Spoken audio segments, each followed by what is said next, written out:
পত্ৰ আমাৰ কেন্দ্ৰীয় নেতৃবৰ্গলৈ প্ৰেৰণ কৰিছো।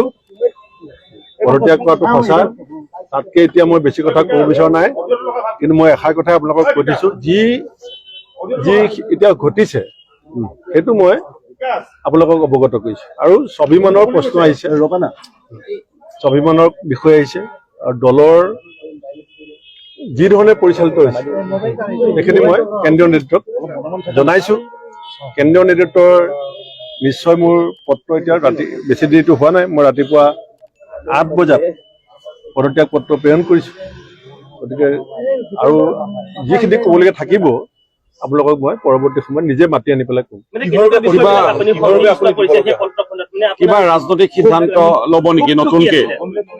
ৰাজনীতিটো কৰিমেই, ৰাজনীতিৰ পৰাটো উপন্যাস লোৱা প্ৰশ্ন আহিব নোৱাৰে। হয়, কিন্তু মই এতিয়া সদ্যহতে পদত্যাগ যে কৰিছো সেইটো মই আপোনালোকক জনাইছো। বিজেপি যোগদান কৰিব অমিত শ্বাহৰ উপস্থিতিত এনেকুৱা কিছুমান কথাও কিন্তু বিজেপিৰ মন্ত্ৰী বিধায়কসকলে দাবী কৰিছে। আনহাতে আঞ্চলিক ৰাজনৈতিক দলতো যোগদান কৰাৰ কথা এটা ওলাই আছে। কোনটো কথা আচলতে সঁচা, প্ৰকৃত সত্য কোনটো? যিটো সঁচা কথা হ'ব সেইটো মই আপোনালোকক কৈ দিম। মানে দলৰ আটাইতকৈ বেয়া সময়ত আপুনি দলৰ নেতৃত্ব দিছিলে, সংগঠন ধৰি ৰাখিছিলে, গতিকে যেতিয়াই দলটোৰ অকমান ভাল দিন আহিব লৈছে সেই সময়ছোৱাত আপোনাক একাষৰীয়া কৰা হৈছে। পোনপটীয়া ভাৱে এই কথাবিলাক ৰাইজে অনুমান কৰিছে।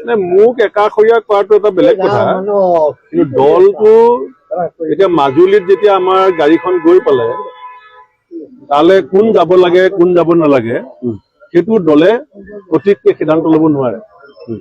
গতিকে তেনেকে দল কৰিলে দলৰ ভৱিষ্যত কি হ'ব সেই কথাবিলাকো মই কেন্দ্ৰীয় নেতৃত্বক জনাইছো।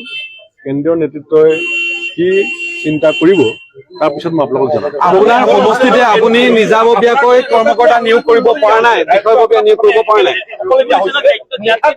এনেকুৱা এটা সমস্যা আহিলে য'ত ৰকিবুল হুছেইন এমপি হ'ল, গতিকে তাতো এটা অংক হৈছে উজনি অসমৰ আসন ভাগ বতৰা কৰিব ৰকিবুল হুছেইনে। এই কথাখিনি বহুতে মানি ল'ব পৰা নাই।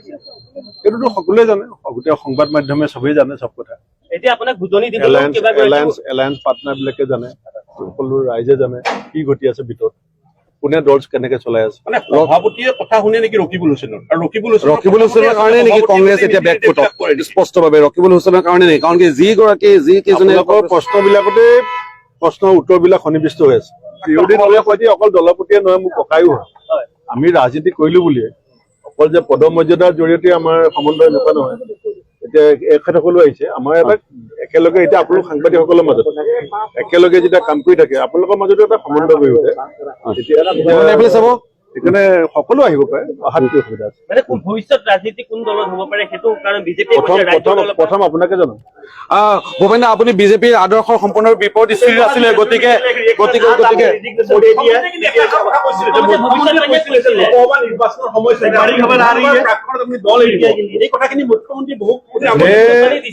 अपना रिजिग्नेशन कांग्रेस हाईकमान को भेजा सुबह 8 बजे और मैंने विस्तार से लिखा क्यों ऐसा सिद्धांत लेना पड़ा। अभी मैं कुछ इससे ज्यादा बोलना नहीं चाहता हूँ।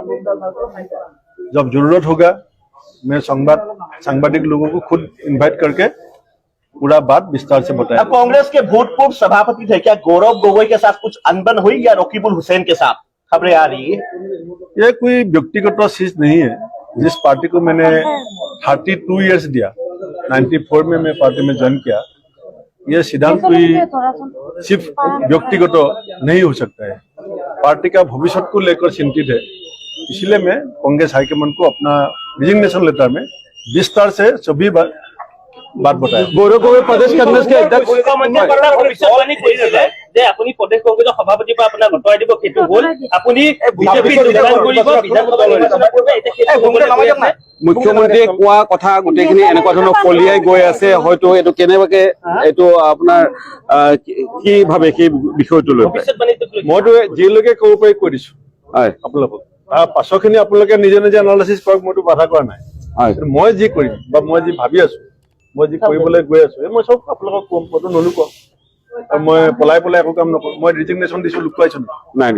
মই লুকুৱাটো নাই, মনে মনে কৰা নাই। কিন্তু আপুনি আৰু মোক কোনো দলে এতিয়ালৈকে প্ৰস্তাৱ দিয়া নাই।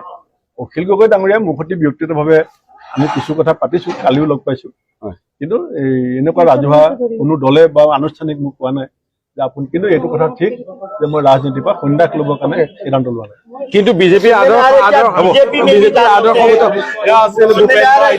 बीजेपी में भी जा सकते हैं। आपको जब सिद्धांत होगा कुछ भी सिद्धांत लेने से आपको भी बताएगा, आपको भी बुलाएगा।